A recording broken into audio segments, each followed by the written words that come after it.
Ahí está empezando. Ahí va. Listo, Gracias, todo Juan. tuyo. A vos. Bien. Les comparto pantalla. Díganme cuando están viendo.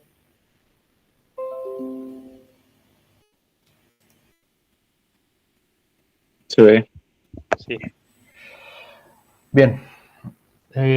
Haciendo un repasito de lo que habíamos hecho la semana pasada, habíamos agarrado y habíamos empezado a hacer una modelación muy básica de una excavación. En este caso se trataba, habíamos colocado unas tabla estacas y habíamos colocado cierto eh, sistema de apuntalamiento. Habíamos probado con un apuntalamiento en la parte superior y lo que habíamos visto, y a sugerencia de algunos de ustedes, era si no convenía poner algún apuntalamiento extra en el medio porque era muy alta la excavación, 20 metros de altura.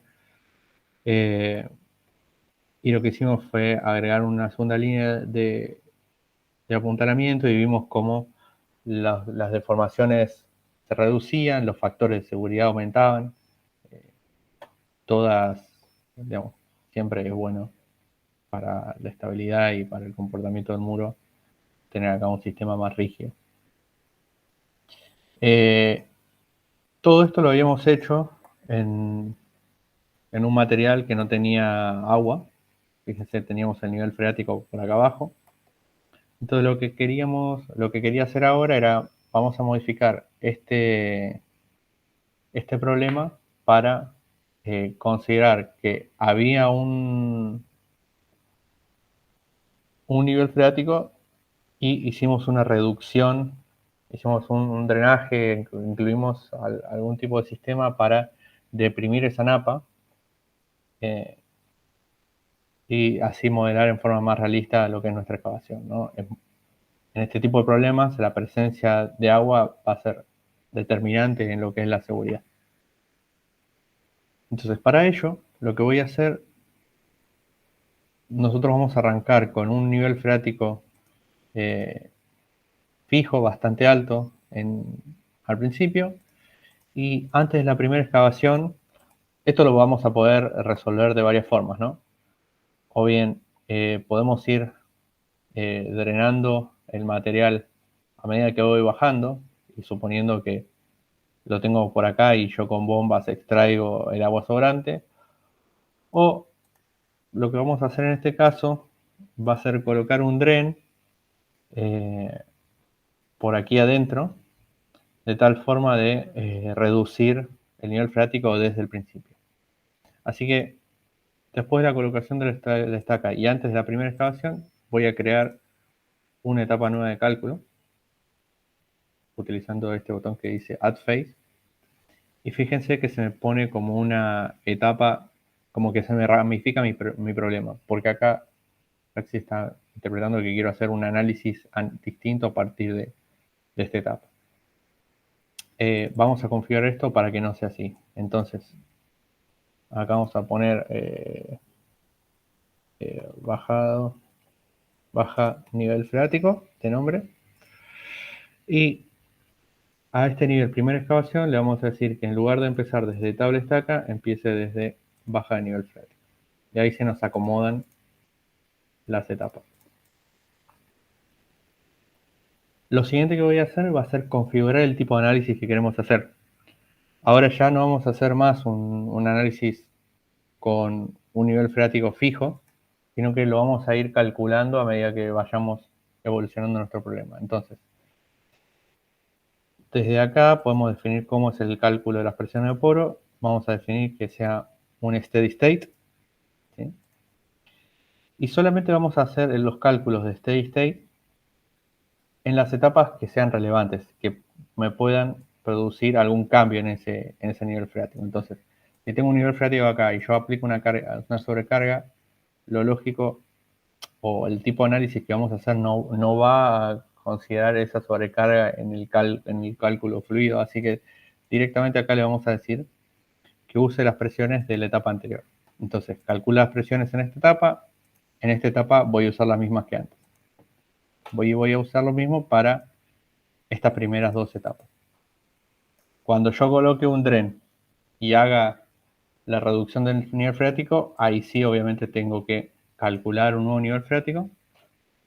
Y como mi plan es bajar el nivel freático hasta como por acá, de tal manera de que no tenga que ir actualizando esto en cada etapa, pero esto obviamente va a depender del método constructivo y la capacidad de drenaje, si tengo las bombas necesarias, etc.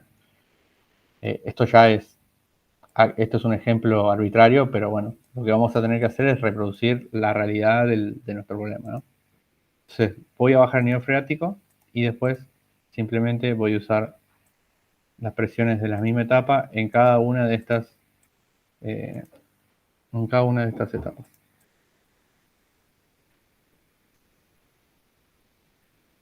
Bien, entonces tengo acá y tengo acá. Voy a tener dos cálculos de nivel freático. Vamos a definir ahora dónde va a estar puesto mi drenaje o cómo es que vamos a sacar el agua. Y para eso nos vamos a la solapa structures. Y dentro de línea hay una línea que se llama drain, que básicamente lo que vamos a hacer es, podemos definir una línea, ¿sí? Y en esa línea vamos a definir cuál va a ser la altura del nivel freático que vamos a tener. Entonces, más o menos por acá, voy a crear una línea que va a venir hasta ahí.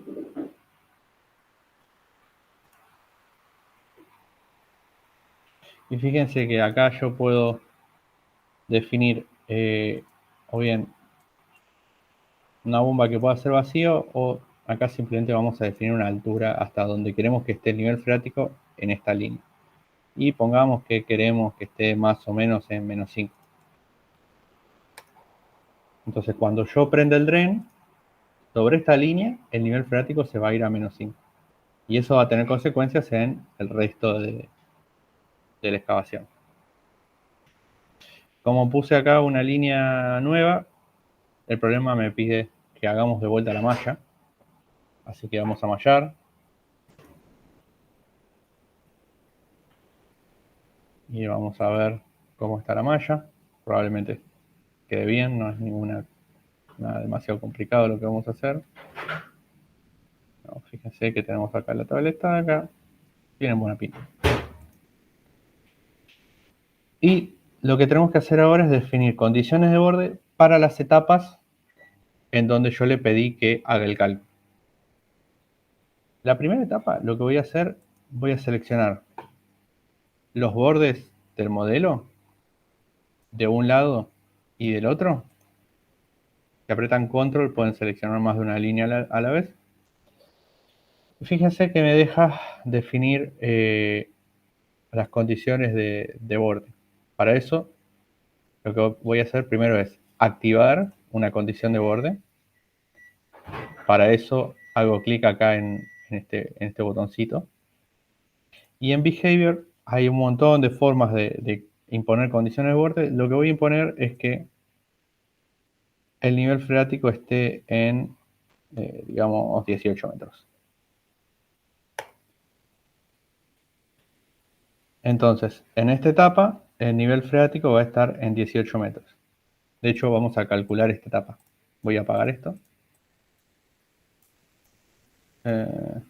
Y calculemos esa etapa a ver cómo nos queda el nivel freático.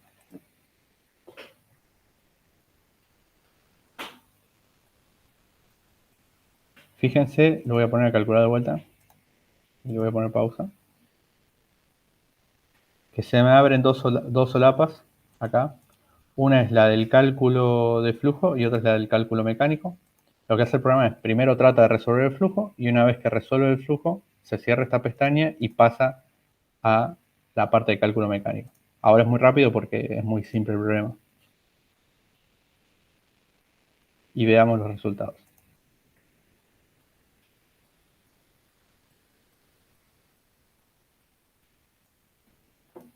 En control 0. Fíjense que me aparece una línea acá en horizontal. Esto es el nivel freático y también lo podemos ver en términos de presiones de poro, groundwater head.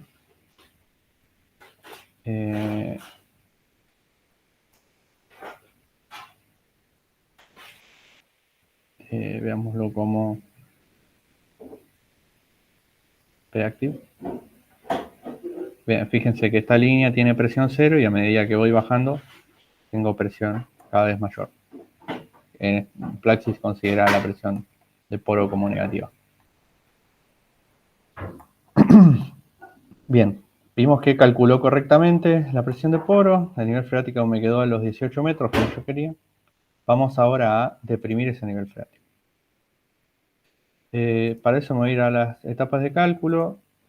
Estas no tienen ningún efecto en la parte en esa parte. Y tenemos que calcular esta baja del nivel freático. Para eso yo lo que voy a hacer es, voy a mantener el nivel freático de este lado en 18.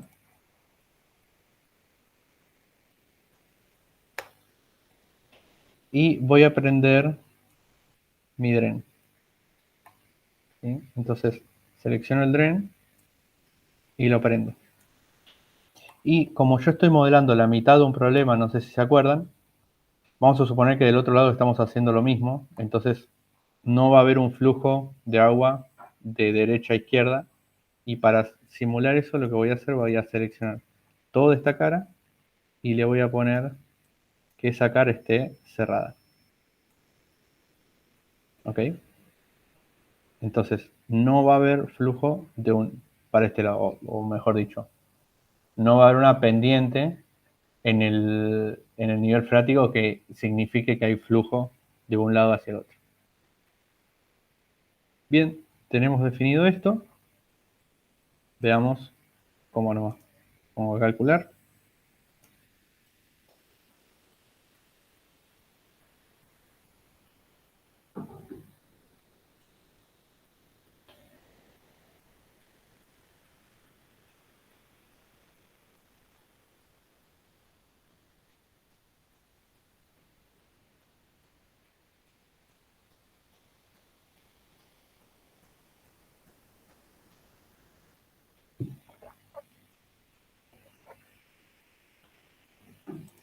Veamos los resultados, a ver cómo está el perfil del nivel freático.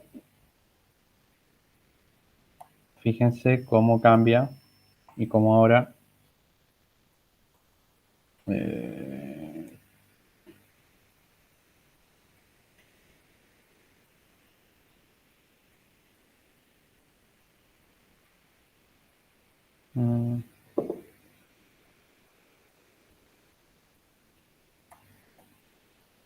ahí está.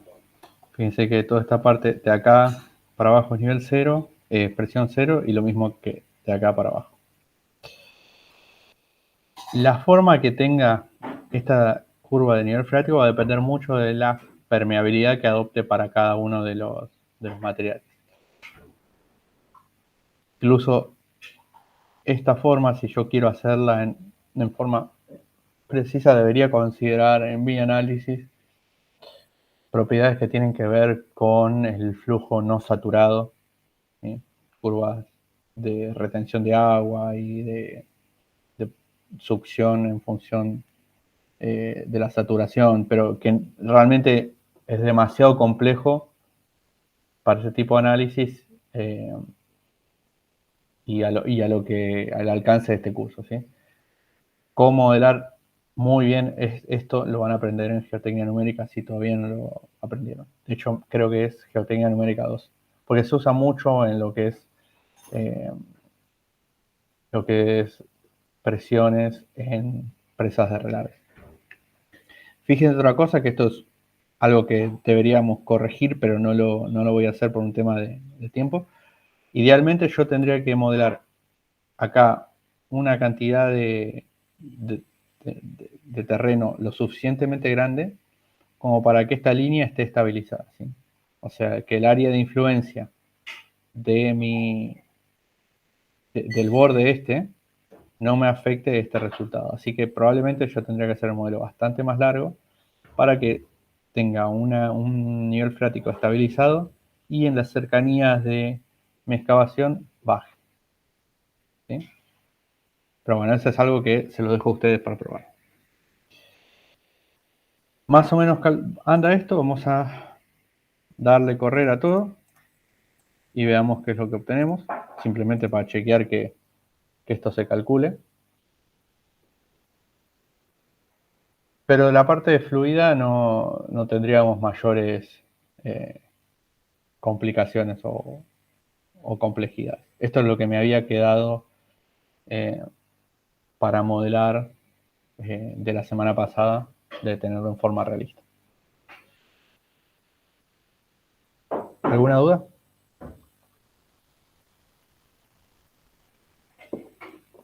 No, por ahora no.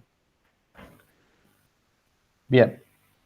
Recuerdan que estamos haciendo un análisis en condición drenada, ¿no?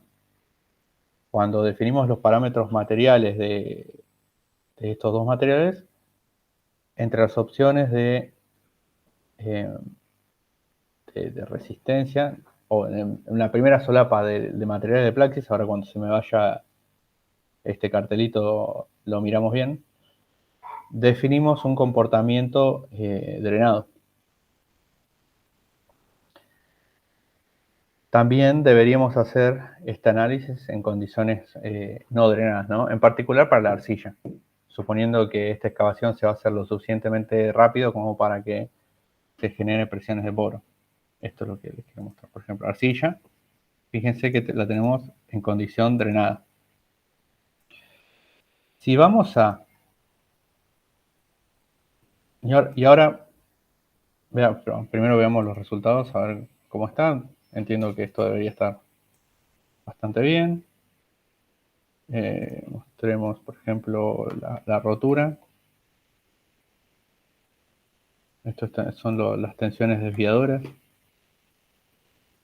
Mostremos deformación. Esto es la potencial falla que da un factor de reducción de parámetros de 1,56. ¿Sí? Fíjense cómo bajó. Si no me acuerdo mal, daba alrededor de 2 cuando no teníamos, cuando no considerábamos la presencia de agua. Bien, entonces les decía, habíamos definido condiciones drenadas.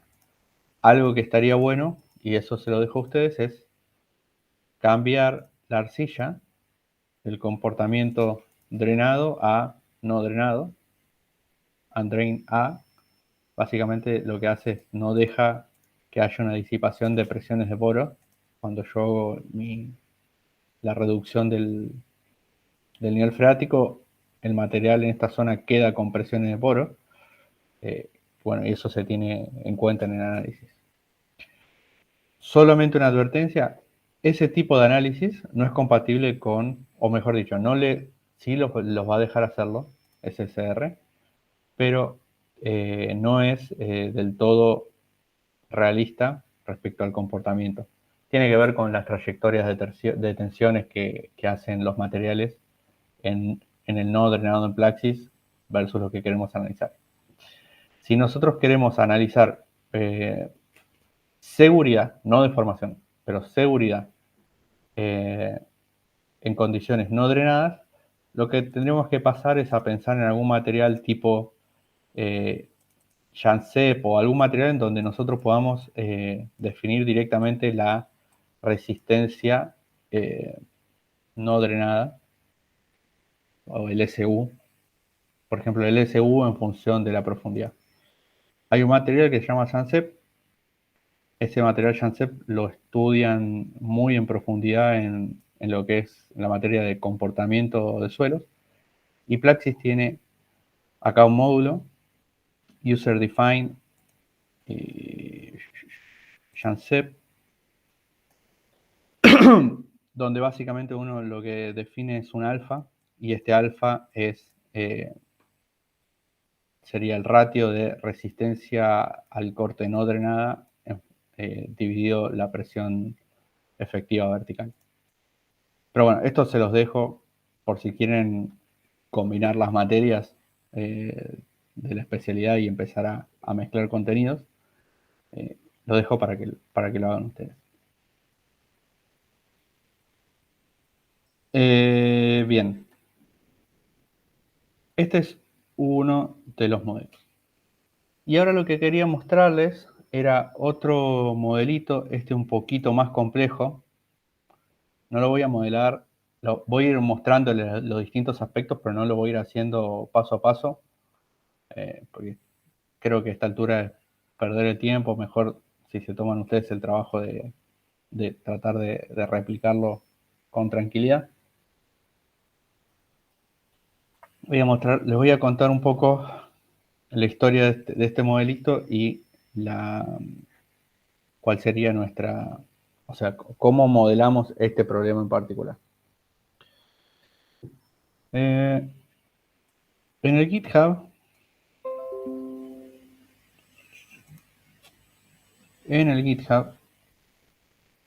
les habilité acá al final estas dos líneas. Uno es un PDF y otro es un template del problema, en donde están cargadas la geometría y los materiales. No está hecho todo el modelado, pero como para que no pierdan el tiempo metiendo numeritos en una tabla. El problema que tratamos de resolver es este que les muestro acá. La idea es, se va a hacer una excavación y esa excavación es, como se ve acá, es este predio que tenemos en esta zona. Ahora déjenme si puedo abrir esto y ponerlo en pantalla completa. Un segundo. Descargas. ¿Así? Bien. Es este predio en la ciudad de Buenos Aires, ¿sí?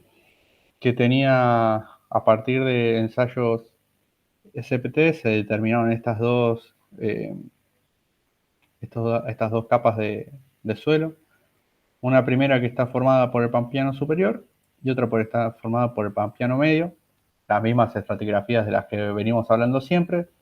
Y por lo tanto, las propiedades materiales que vamos a adaptar son las del modelo Hardening Soil. Ahora sí vamos a utilizar Hardening Soil Small, porque el ejemplo pasado era un ejemplo genérico con un material cualquiera. Ahora sí vamos a estar modelando un material de suelo real, y estas son las propiedades que solemos adoptar para este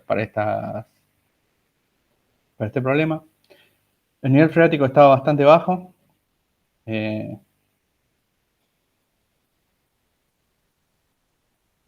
Y que lo que tenemos que hacer es diseñar esta excavación. Se va a hacer acá una excavación de no recuerdo cuántos metros, ahora lo vemos, pero lo vamos a realizar utilizando anclajes, y vamos a ir excavando al mismo tiempo que vamos ejecutando nuestros anclajes y nuestras pantallas.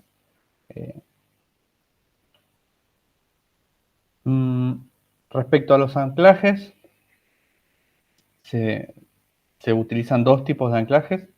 Unos anclajes activos, ¿sí? Con inyección IRS, cables de acero. Acá no nos vamos a enfocar tanto en el diseño de anclaje, sino en cómo modelarlo. Con cierta inclinación, una determinada longitud libre. Todo esto sale a partir de un análisis analítico que se hace de lo que serían los anclajes, utilizando el método de Bustamante, utilizando cuñas de Coulomb.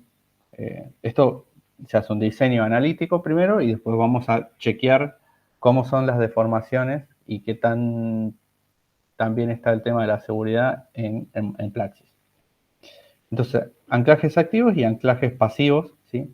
El anclaje pasivo es simplemente una perforación con una barra de acero, la típica de construcción, y con alguna inyección de lechada.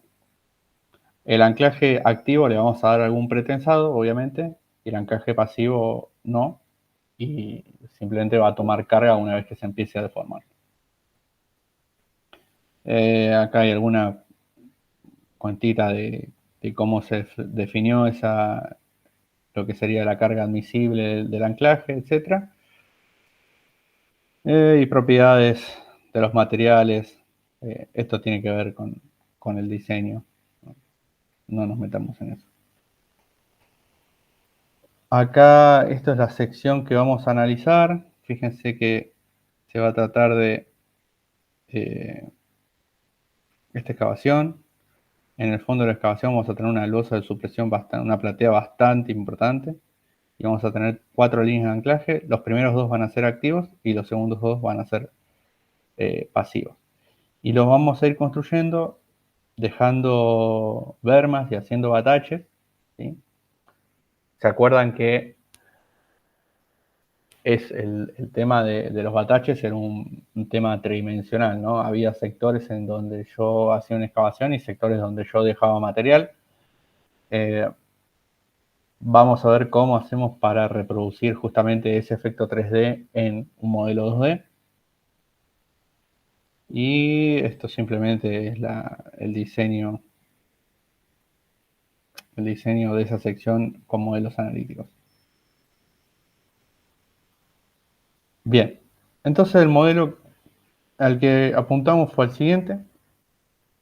En cuanto a estratigrafía o materiales, déjenme abrir acá.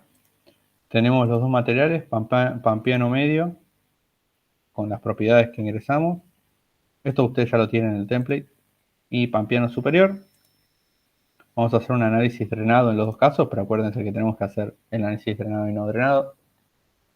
En particular, el pampeano tiene un comportamiento drenado por un tema, pero muy particular de este suelo que tiene que ver con las macrofisuras que tiene, que a pesar de ser una arcilla sobreconsolidada, tiene un muy buen drenaje, pero por una cuestión de cómo se ha formado y no es algo válido para todas las arcillas, ¿no? Entonces tenemos el suelo, los dos estratos del suelo, y tenemos acá una geometría que a principio es bastante compleja, pero cuando nos ponemos a analizar no es tanto. Esto es lo que va a ser la excavación, este sector de acá. Este sector de acá es el terreno al lado. Acá tiene este cuadrado hecho así para generar una zona en donde podríamos refinar la malla. No tiene ninguna utilidad más allá de jugar con los parámetros de la malla. Tenemos una sobrecarga acá a este nivel que viene a representar lo que sería el peso de los edificios que tenemos acá. Inicialmente tenemos todo el terreno tiene un edificio y sobre la zona donde se va la excavación se hace una demolición de este edificio previa a la excavación, obviamente, por lo que esta sobrecarga va a quedar activa en este sector y la vamos a desactivar en este sector una vez que vayamos a empezar la excavación. Tenemos otra sobrecarga en la parte inferior para considerar esa losa bien importante que teníamos. Y tenemos modelado, déjenme apagar acá las interfaces y déjenme apagar también las cargas. Y no, dejémoslo así. Fíjense que está modelado lo que sería mi pantalla. Y tiene puestas acá, cada tanto, unas patitas, ¿sí? Esta la función que cumple es evitar el punzonado del material, porque hay veces que por el hecho de tener este anclaje que está pretensado, esta placa se intenta punzonar en lo que sería el material, entonces se le agregan estas patitas, son más que nada, tiene una función numérica más que realista, como para que se distribuya un poco la carga esta en este sector. ¿Qué más? Anclajes. Los anclajes los vamos a modelar de dos formas. Los anclajes pasivos van a estar conformados por una parte que va a ser un cable y una parte que va a ser el anclaje propiamente dicho que tiene adherencia al suelo. Para eso definimos dos materiales. A ver si... Ahí. Dos materiales. Anchors. Acá definimos el cable. que básicamente es la longitud libre de mi anclaje. Este material básicamente tiene un parámetro de espaciamiento en el sentido perpendicular a la pantalla, una rigidez de cada cable y una tensión máxima a tracción y a compresión. Como estos son cables, le ponemos solamente una resistencia a tracción. Esto viene a partir de las indicaciones del fabricante, ¿no? Considerar esto, número de catálogo. Y lo otro que tenemos es la parte que tenemos acá, que tenemos, está la interacción entre el anclaje y la lechada con el terreno. Eso lo vamos a modelar con este tipo de elemento que se llama Embedded Beams. ¿Sí? Fíjense, estamos modelando un material elástico en lo que es no la resistencia, elástico en lo que sería la sección del propio anclaje con lechada. Podríamos modelar algo elastoplástico, pero nosotros realmente lo que queremos es, en este caso, es simular justamente todo el proceso de fricción del anclaje contra el suelo. Para eso definimos algunos parámetros que tienen que ver con las dimensiones del anclaje, la rigidez del anclaje y resistencias de fuste de ese anclaje por unidad de longitud. Esto viene de lo que es el cálculo analítico o bien el ensayo que hagan, el ensayo de arrancamiento que se haga. Bueno, de acá determinamos una resistencia por fuste de ese anclaje. Obviamente, como no lo estamos utilizando como este mismo tipo de elemento, también lo podemos utilizar para modelar pilotes. Entonces hay alguna resistencia de punta. En este caso tiene un valor muy bajito simplemente para que no quede cero, pero fíjense que toda la carga la toma el fuste. Y definimos distintos materiales para los distintos tipos de anclaje, ¿no? Entonces, respecto a la modelación no tiene ninguna diferencia uno con el otro. Lo que sí, estos simplemente no van a tener un cable pretensado. Ahora les voy a hablar sobre el pretensado de este cable. Fíjense, acá tenemos lo que sería el anclaje pasivo, es lo mismo, pero tiene una resistencia menor. Esto tiene que ver con la forma de instalación, la forma de inyección. Y le dimos una separación de 2 y el otro es exactamente igual, pero con una separación de 4. ¿Por qué? Porque a medida que yo voy bajando en la excavación y que tengo que contener una cuña que es cada vez más chiquita, a medida que me voy para abajo, estos anclajes no tienen la necesidad de ser ni tan largos ni tener tanto desarrollo. En este caso están hechos los dos así, de esta longitud, pero se podría hacer un trabajo de optimización de esta geometría para tratar de que se reduzcan estas longitudes. Y por último, lo último que me queda para mencionarles sobre la geometría. Un detalle, fíjese que en todo lo que es todo lo que es la pantalla de hormigón proyectado, incluimos las interfaces, ¿sí? Esto tiene que ver como para modelar ese contacto entre hormigón y suelo, que no tenga el 100% de la resistencia, que no esté pegado en forma perfecta. Y por último, fíjense que están modelados acá la geometría de las bermas que vamos a ir dejando y cómo va a ser esta excavación, ¿sí? La malla no tiene ninguna complicación extra, simplemente mallamos esto. A ver si la puedo ver.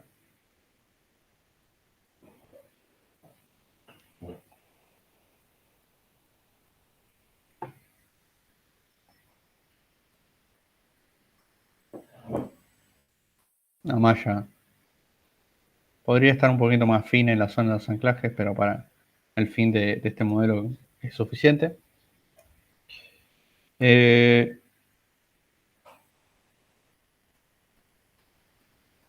¿Cómo modelamos? Veamos primero las etapas constructivas desde lo mecánico y después miramos la parte de fluido. Entonces, modelé todas estas etapas, ¿sí? Y modelamos primero cuál era la condición del terreno inicial antes de que viniera el hombre y pusiera unos edificios. Entonces, simplemente es este equilibrio en donde no hay ninguna carga y se encuentra el equilibrio. Después venimos y colocamos los edificios que existían. Y después tengo mi primera etapa de excavación. Fíjense, se desactiva esta carga, esto estamos simulando que desapareció el edificio de acá arriba, y hacemos una primera excavación con esta berma. Acá lo que estamos suponiendo es que vamos al terreno y excavamos sobre toda mi superficie, o por lo menos cerca de lo que sería esta carga de excavación. Excavamos todo hasta nivel 112,7 más o menos, ¿sí? Y vamos a dejar esta cara. ¿Qué pasa? Si yo vengo y excavo así alegremente esta berma, sin hacer ningún truco numérico, ¿qué va a pasar? Acá yo tengo un material que tiene, es un suelo que tiene baja cohesión y de repente yo le hice un corte vertical. Esto simplemente se va a caer. Esto no va a aguantar esta geometría de excavación. Y es un poco la realidad. Si yo vengo y hago una excavación de varios metros de altura en un suelo en forma vertical, si se mantiene en pie es porque hay un poco de succión en el suelo o tiene mucha cohesión, pero la realidad es que no es una excavación segura. Y los modelos numéricos me van a mostrar eso. Por eso es que yo, cuando hago mi excavación, la voy haciendo con bataches, dejando bermas, excavo un sector muy acotado y lo que hago es que esas bermas que dejo tomen por efecto 3D las fuerzas desestabilizantes entre medio de ellas. Genero un tipo de refuerzo, en este caso a partir de anclajes y una pantalla de hormigón proyectado. Entonces hago eso simplemente para que no se me caiga todo, ¿no? Tengo que hacerlo de a pedacitos para que se me caiga. Y el hacerlo de pedacitos yo lo voy a modelar con una cosa que se llama el M-Stage. El M-Stage es básicamente qué porcentaje de la carga desbalanceada quiero que se aplique en esta etapa, ¿sí? Siendo 0, que no se aplique ninguna carga, o 100 o 1, que se aplique toda la carga, ¿sí? Fíjense que todas las etapas anteriores tienen un M-Stage de 1, ¿sí? Entonces, en esta etapa se aplica toda la carga, en esta también, en esta también. Pero en la berma, como yo, no es mentir, no es verdad que de repente tengo una cara completamente vertical, sino que hay unos bataches ubicados en los laterales, voy a considerar que no estoy aplicando el 100% de la carga. Este número, el M-Stage, es un número que ha de ser calibrado o bien a través de mediciones en campo o a través de modelos tridimensionales. ¿Cómo hago esa calibración? Bueno, imagínense que una vez yo agarro y hago un modelo 3D en donde sí pongo bien todos modelo mi procedimiento constructivo tal cual es. Entonces hago esta primera excavación y después en algunos sectores dejo algún espacio entre medio, o sea, excavo mi batache. Y lo que puedo hacer es, en el modelo, hago algunas mediciones de deformaciones y después cuando yo vengo y hago mi modelo, voy a ir probando distintos M-Stages, distintos M-Stages de tal forma que las deformaciones que yo veo en mi modelo 2D sean parecidas a lo que hice en mi modelo 3D.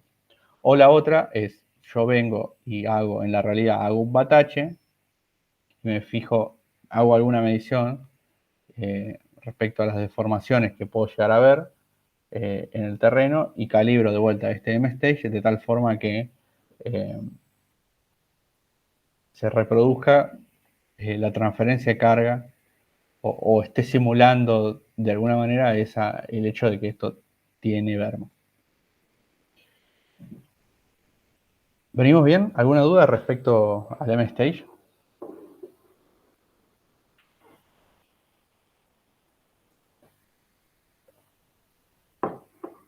Este método, el M-Stage, no solamente lo vamos a utilizar cuando simulemos excavaciones urbanas, sino que también lo podemos utilizar para simulaciones de túneles. Cuando yo hago un túnel excavado, imagínense un túnel circular, no un túnel a cielo abierto ni un cut and cover, un túnel propiamente dicho. Yo, cuando hago esa excavación, hago un poco de avance sin poner un revestimiento, porque tengo las máquinas trabajando ahí, y después el terreno se va a deformar un poquito, y después, una vez que se deforme un poquito el terreno, voy a venir y voy a poner mi revestimiento. Bueno, esa simulación nosotros la hacemos con este mismo método, con el M-Stage. Bien, ya hice la excavación de esta berma. En este momento, acá, esto se va a estar empezando a deformar, pero no se va a deformar tanto, ¿sí? Pero va a tener alguna deformación. Entonces, en la siguiente etapa, lo que voy a hacer va a ser colocar en mi tabique, ¿sí? Colocar mi anclaje. Acá simplemente voy a activar estos elementos y lo voy a pretensar. Para pretensarlo, el pretensado lo hacemos desde el elemento cable, este que tenemos en negrito, simplemente le ponemos acá que queremos que tenga una carga de pretensado y le ponemos el valor de esa carga.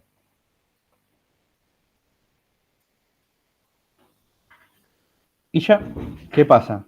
Cuando activo el anclaje, fíjense que ahora el M-Stage se fue de vuelta a 1, estaba en 0,3 y ahora está en 1. Entonces, este anclaje y este revestimiento van a tomar el 70% restante de la carga desestabilizante. Entonces, se van a cargar en función de ese porcentaje.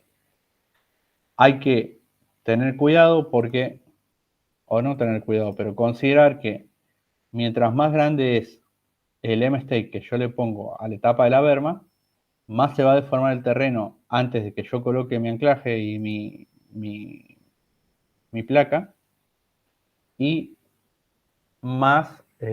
menos carga va a tomar este anclaje una vez que yo lo coloque.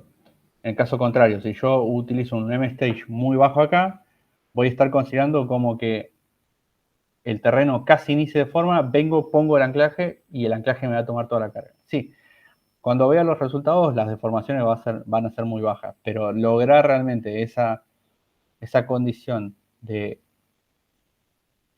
que el terreno no se me deforme y yo haber puesto el anclaje implica tener que hacer bataches muy chiquitos y poner muchos anclajes uno al lado del otro. Es una complicación desde el lado constructivo. Si podemos convivir con deformaciones, todo bien. Y después simplemente repito el mismo proceso. Excavación de la berma con un M-Stage, tabique y anclaje, el anclaje pretensado de vuelta. Excavación con M-Stage, tabique y la construcción de los dos anclajes pasivos. Y finalmente acá agregamos una etapa en donde se aplica la carga. Esta sería lo que sería la losa. Y, bueno, en este caso no hice un análisis de seguridad, pero podemos poner para hacer un análisis de seguridad. Veamos cómo están los resultados de esto.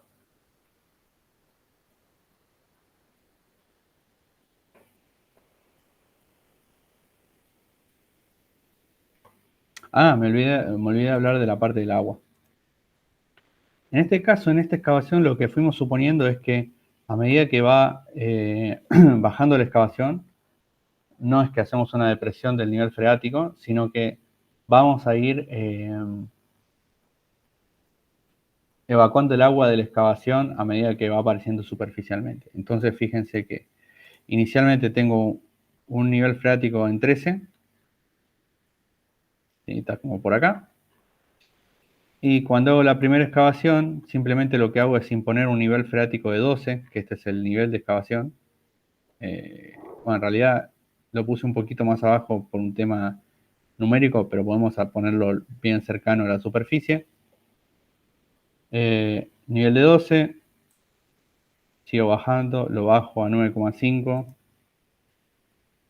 Acá simplemente lo que estoy haciendo es suponiendo que el nivel acá, tengo agua hasta acá y la voy a estar sacando con bombeo. Entonces ahora sí, que les mostré esto, vamos a los resultados. Entonces, veamos en términos de desplazamientos totales.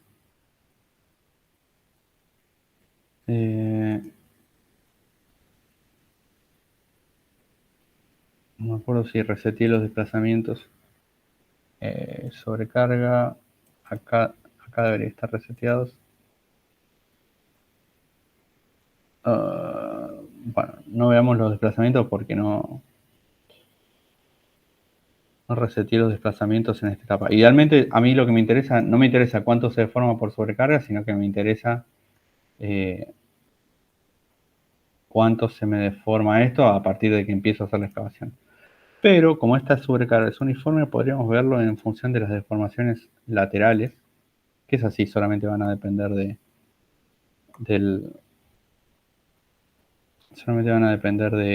la excavación, ¿no? 4 por 10 a la menos. Bueno, veamos cómo evoluciona esto.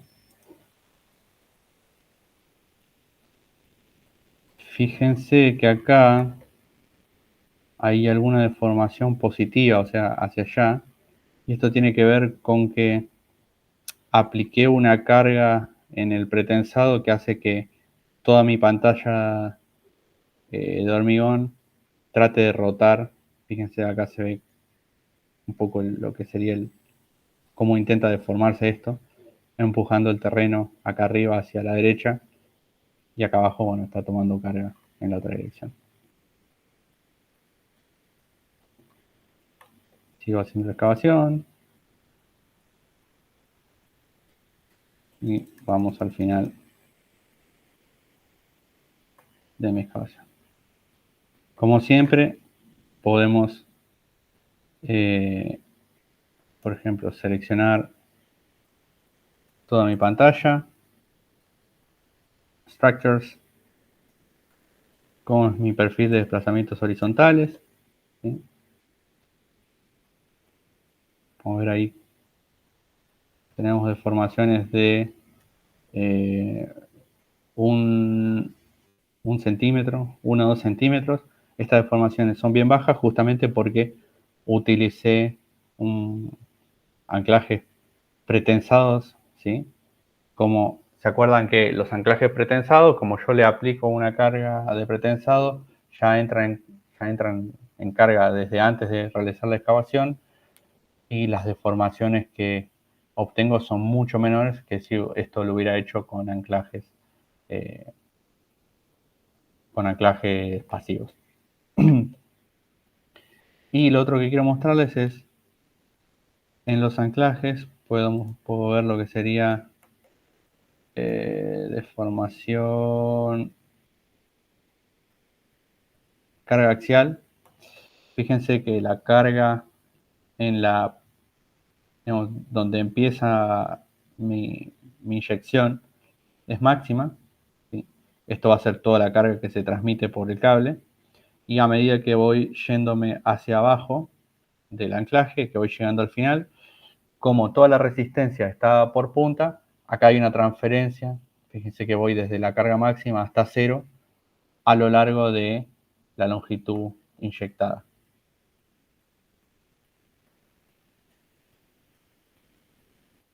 Bien.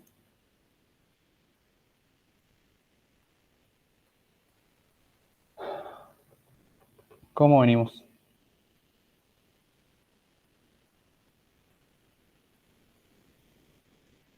Bien, bien. Una duda. Sí. Respecto al M-Stage, entiendo el concepto. Lo que no entiendo es eh, lo que decías inicialmente. O sea, si vos tenés un valor de, digamos, como es no drenado, no estarías tomando en cuenta la cohesión. Entonces, si vos haces una excavación, digamos, automáticamente ese suelo se tiene que desmoronar, digamos, si es una excavación vertical. Sí. Eh, Ahora, eso para cualquier valor distinto de cero de M-Stage, o sea, ya Ujú. con que sea un poquito nada más, ya vas a tener desplazamiento. Sí. Ah, Em, es buena tu pregunta. Déjame pensar. También algo que te va a pasar más allá del hecho que, hablando de la realidad, ¿no? ¿Qué pasa cuando yo hago una excavación, por ejemplo, en el Pampeano? Es que yo hago mi excavación y a pesar de, ya no importa que no tenga el nivel freático alto, ¿sí? Pero hago una excavación y el material está húmedo, y como el material está húmedo y está parcialmente saturado, hay una succión en, los poros del material que, mientras yo tengo humedad, me permiten que eh, aparezca una especie de, bueno, en realidad lo que parece es succión, pero que lo vemos como si tuviera cohesión efectiva, ¿sí? Entonces uno podría tratar de simular eso con una pequeña cohesión, muy pequeña, eh, de, como para tratar de que esto sea estable numéricamente en este sector, eh, con un M-Stage relativamente bajo. Eh, pero sí, tenés razón. La verdad que nunca lo probé con un material sin cohesión, en condición drenada, eh, y con una excavación completamente vertical. La realidad es que si tuvieras eso es bastante probable que, imagínate que estás excavando en arena, si no tenés succión, sí, se te va a caer la cara esa, ¿no? sí, seguro. Entonces, esto mismo también lo podés reproducir con no una cara vertical, sino una cara más eh, inclinada. Pero bueno, no podés hacer esta. Claro, no podés. La realidad es que la solución tendría que ser otra, ¿no? No podrías utilizar esta técnica si no podés hacer bataches. No, está bien. No, eso está clarísimo. Lo que digo es numéricamente, Ujú. o sea, tu material acá no tiene cohesión. O sea, cuando estás trabajando en, Eh, eh, ¿cómo es? En no drenado.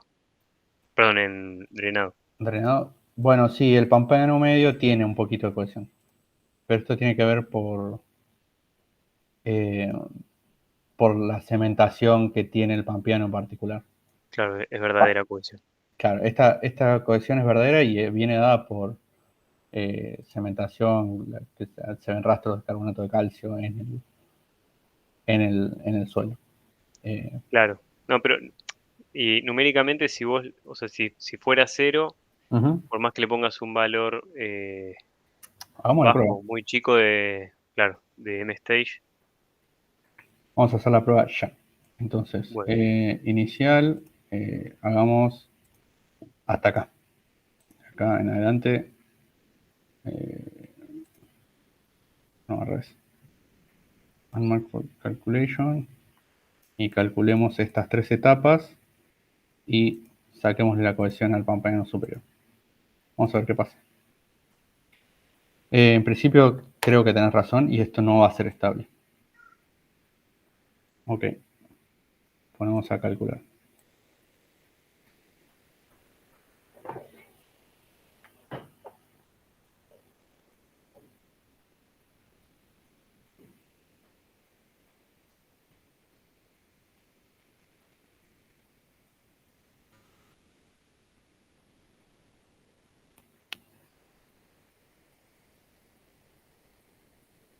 Hay que ver si esto se banca la vermita esa que le puse. Sí, parece que sí.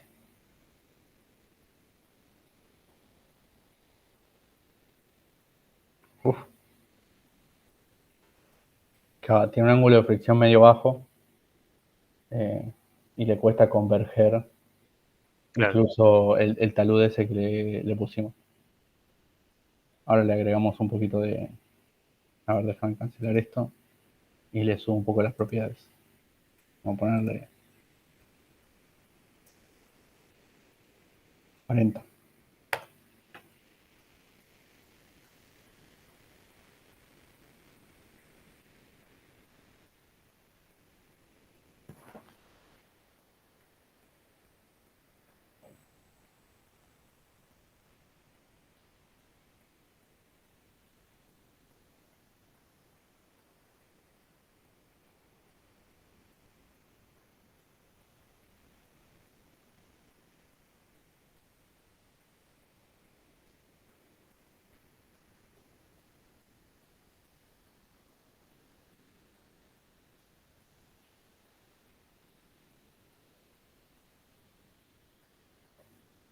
A ver cómo nos va.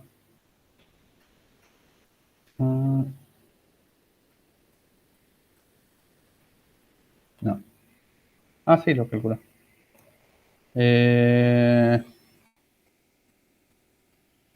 Bueno, evidentemente sí se puede. La explicación de por qué realmente no la sé. Bueno, está bien. ¿Estás cursando geotecnia numérica? No, no, no. ¿La vas a cursar en algún momento? No, no lo tengo pensado. Ok. Bueno, déjame consultar y te escribo. ¿Quién es Juan? No, Mariano. No, María. Ok, dale. Dale, gracias. Déjame consultarlo o pensarlo un poco y te respondemos. No, está bien, era una curiosidad igual, pero bueno, sí, No, no, excelente la pregunta. Así que, bueno. Bueno, gracias, Lisandro. bueno. Eh,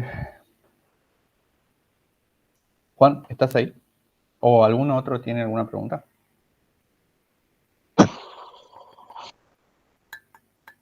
Yo sí estoy. ¿Tenés alguna pregunta? ¿Le puedo mandar el extracto de la grabación a los de la materia para ver qué dicen? Che, escúchame, que yo en principio terminé con lo de Praxis. ¿Qué decís hacer un descansito o vamos directo con la presentación y cerramos? Yo iré directo y después cerramos con todos los temas administrativos. Dale, listo. Bueno, entonces te cedo la palabra, todo tuyo. Dale.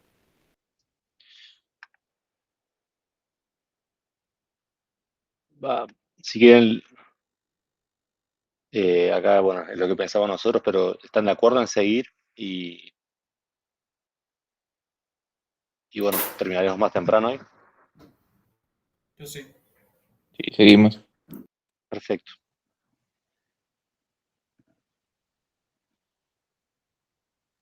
Compartir pantalla. Un segundito.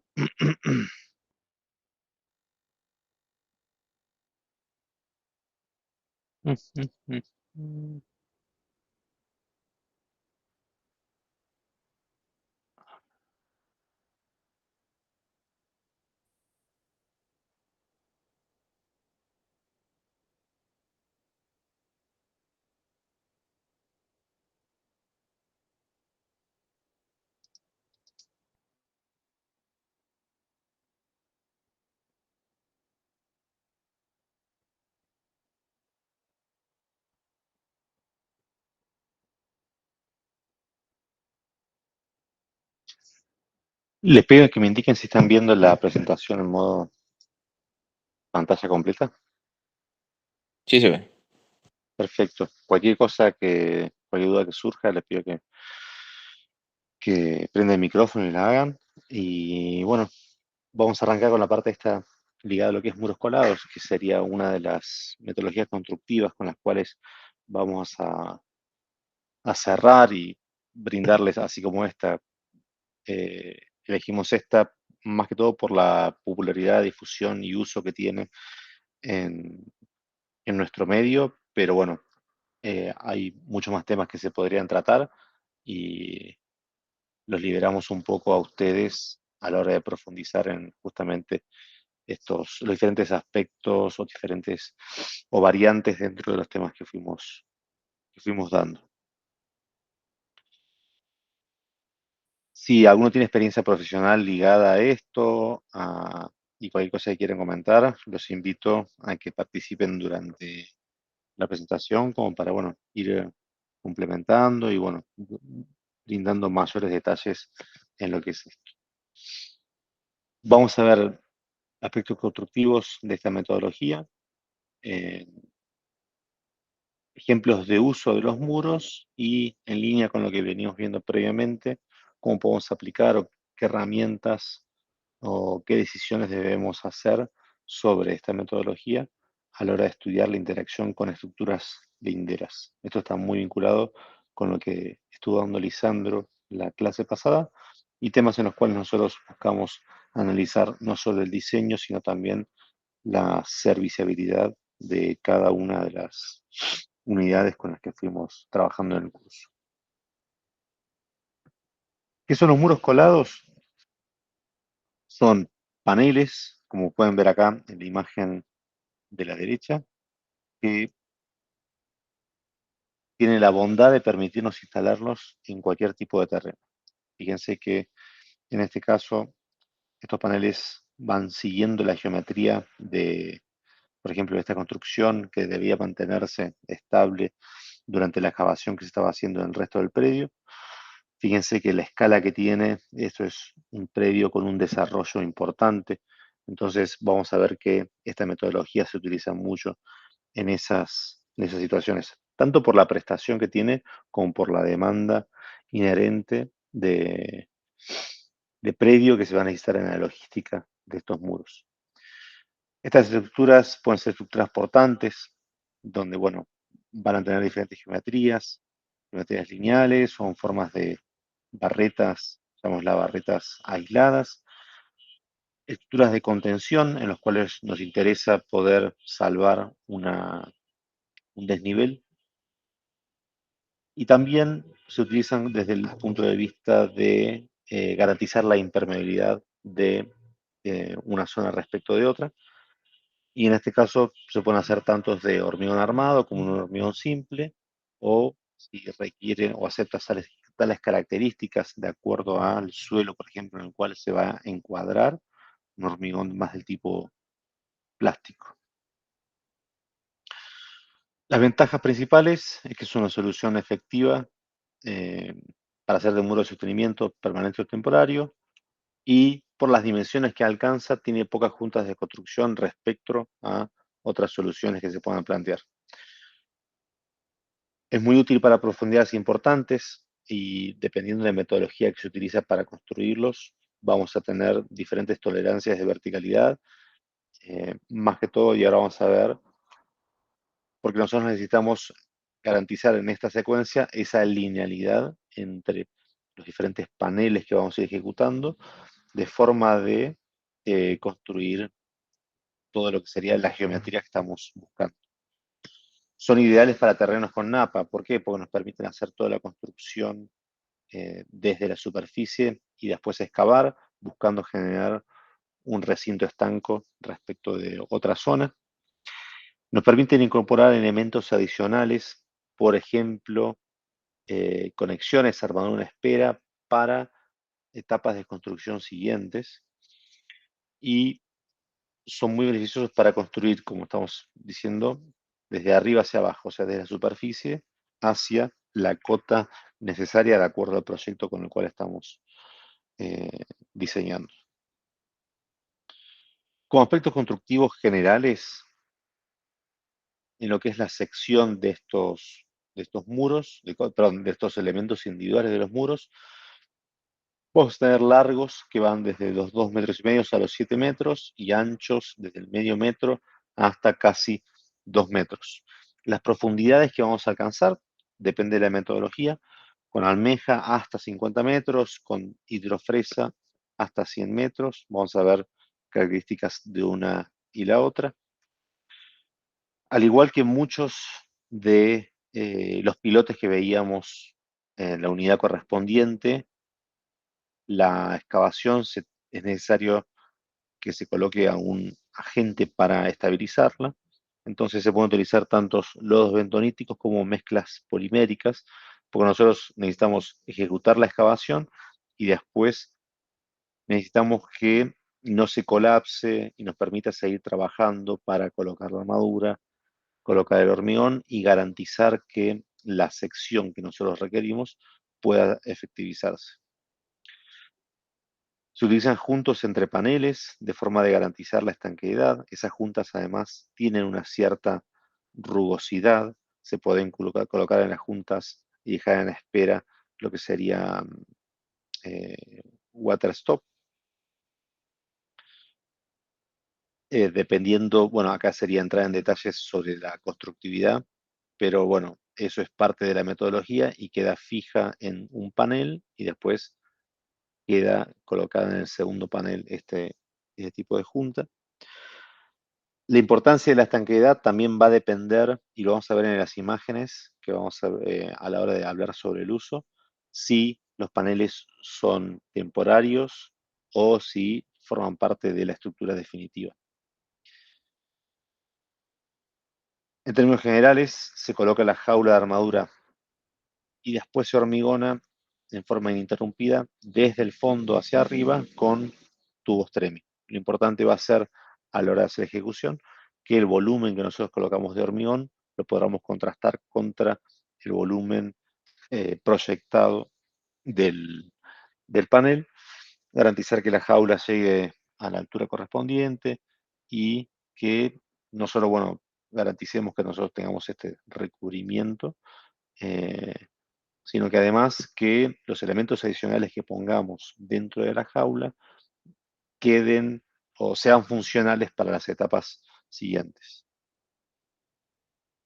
En lo que es logística, acá la importancia o el desarrollo del cual estamos hablando, bueno, es necesario disponer de un área de maniobras importante. Fíjense en la imagen de acá, de arriba a la derecha, donde ustedes pueden ver todas las jaulas de armadura que están dejando en espera para lo que es la ejecución de los muros. En algunas de las jaulas, fíjense que hay elementos adicionales, como por ejemplo puede ser estas planchas de poliestireno, porque después, imagino que poliestireno por el color, pero porque después se va a requerir hacer algún trabajo a continuación. Y en la imagen de abajo, lo que ustedes pueden ver son las piletas y tanques necesarios para garantizar el sistema de colocación y limpiado, una vez que se ha retirado, de los lodos bentoníticos. Entonces, así como necesitamos el hormigón como para colocar y materializar el elemento, vamos a necesitar una circulación de estos lodos de forma de poder garantizar la estanqueidad, perdón, garantizar la integridad de la excavación.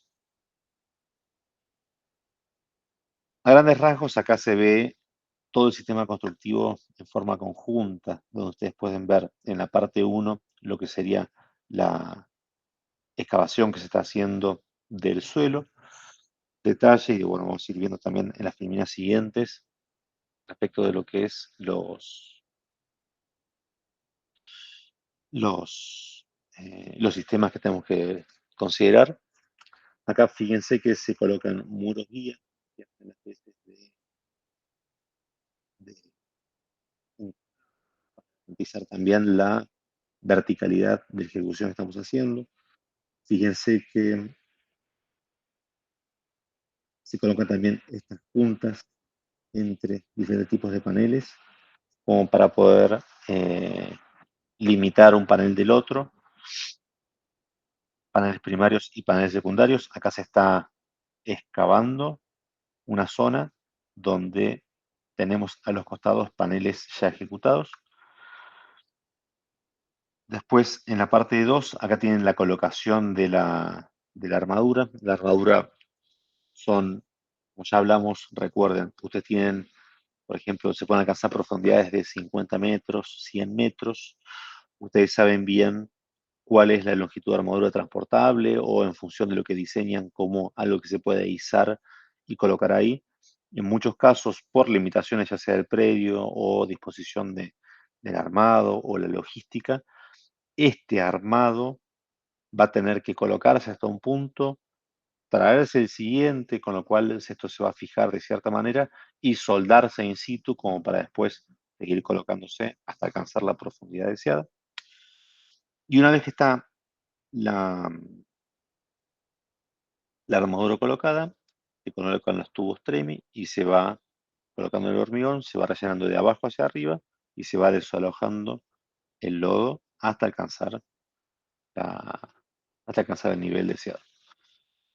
Fíjense que están las juntas que estábamos haciendo comentario previamente, que ahora vamos a ver un poquito más sobre una imagen de tipos diferentes, otro tipo de junta.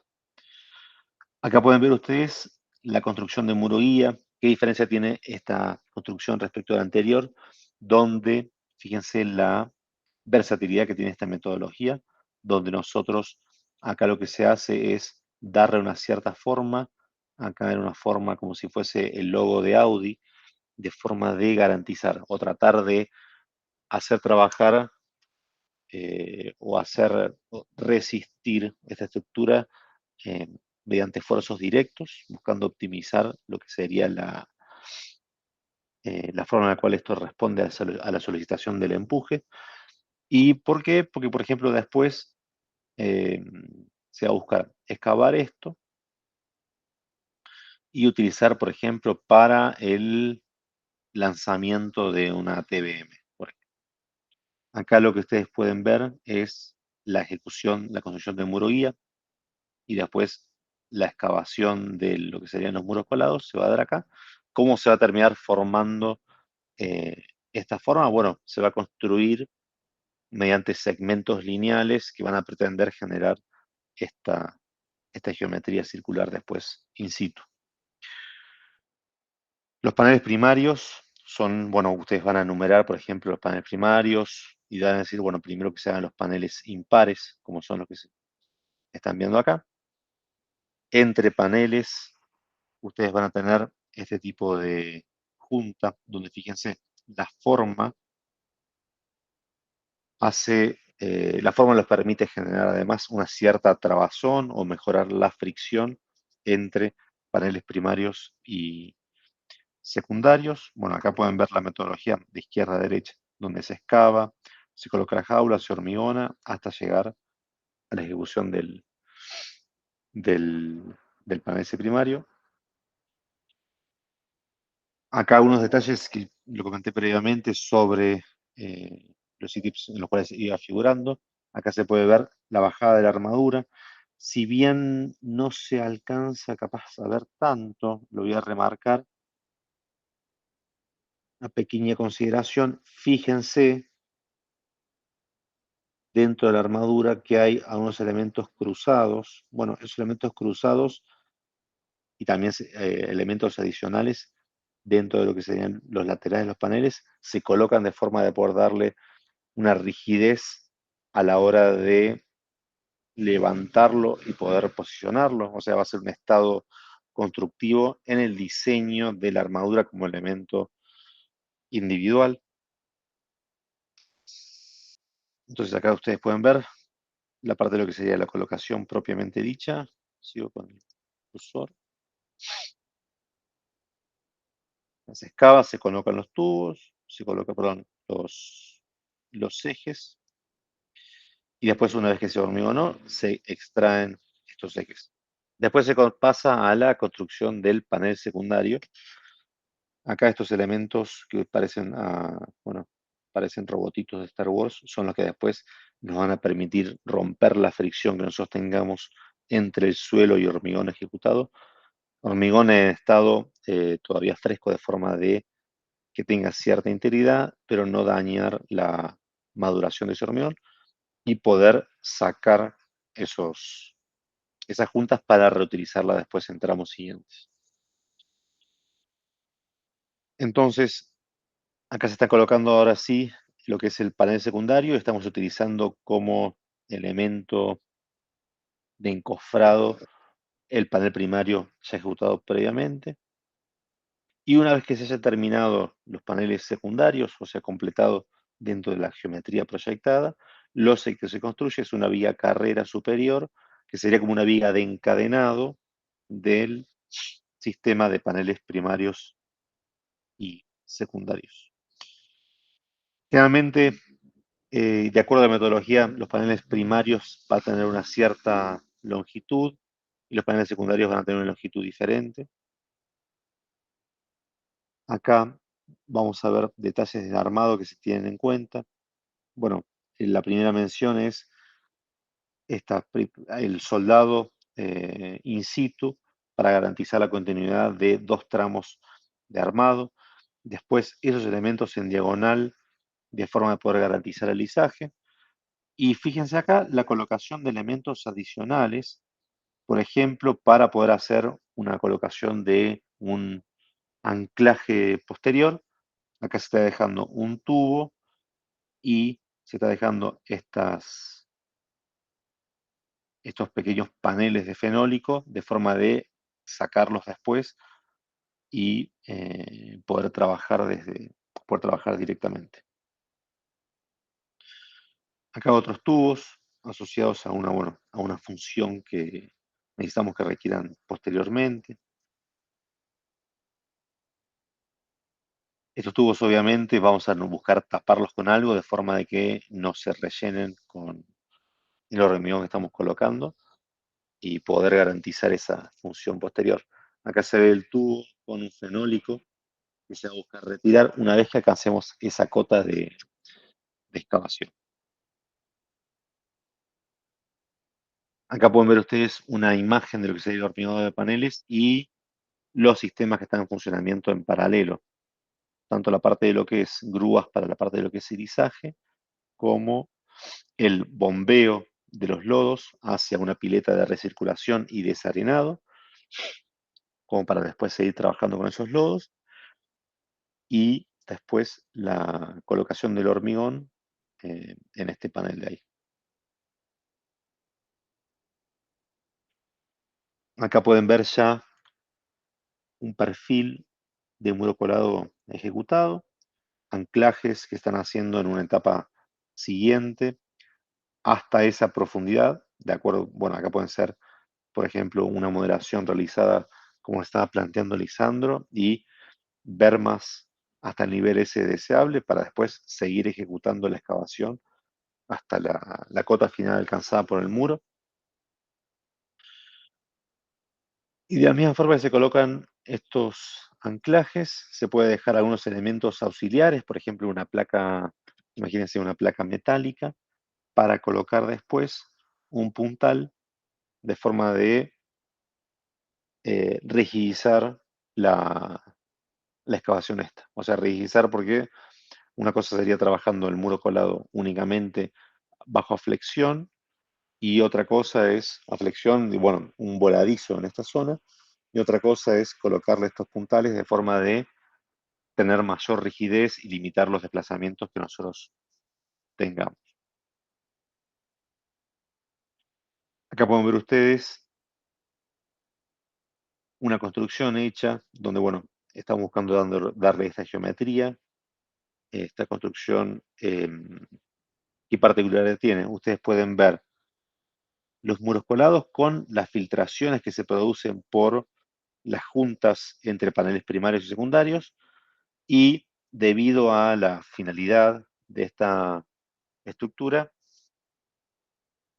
sobre los muros colados se termina haciendo una estructura, un revestimiento definitivo, eh, que va a ser las veces de revestimiento final, de estructura portante final, y muchas veces se descarta la colaboración de los muros debido a que, en este caso, eran temporarios o para alcanzar cierta cota.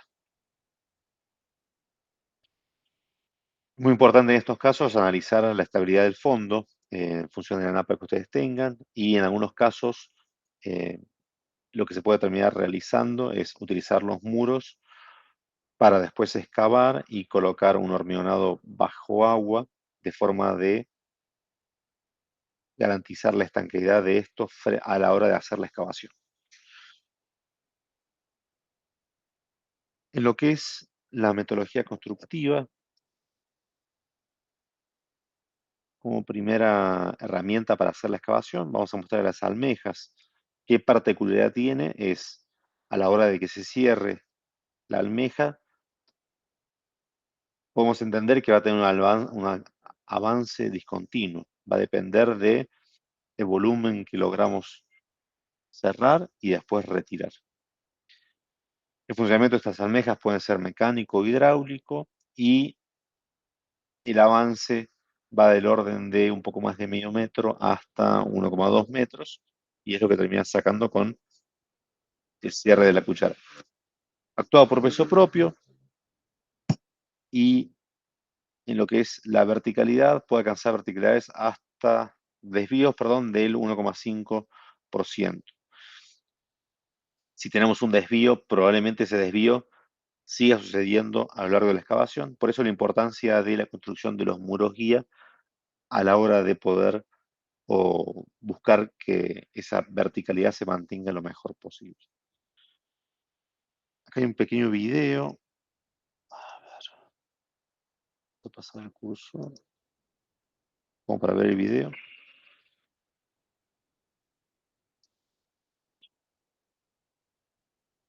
Fíjense, vamos a ir hablando mientras vamos viendo el video. La operación de por sí de este elemento es lenta, en la cual hay una cierta velocidad que nosotros vamos a utilizar para sacarlo, para evitar una succión y un desmoronamiento de las paredes. Vamos a buscar que se mantenga ese fluido estable, entonces por eso vamos a evitar trabajar con velocidades muy altas. Podemos tener succión tanto por la velocidad de retiro como por, dentro de lo que es la succión por la velocidad de retiro, tenemos que tener en cuenta también la succión que se puede generar debajo de la cuchara. Y lo que tenemos que evitar es que se abra la cuchara en el medio del retiro, de forma de que estemos invadiendo lo menos posible los lodos con material que estamos retirando. ¿Esto para qué? Porque después tenemos que refiltrar estos lodos como para sacar el restos con los cuales se haya, entre comillas, contaminado. Por su parte, la hidrofresa, fíjense acá, ya es algo que nos permite, tiene dientes, que nos permiten hacer una construcción de forma continua. Esto va triturando el terreno y lo extrae por dragado a través de un tubo en el centro.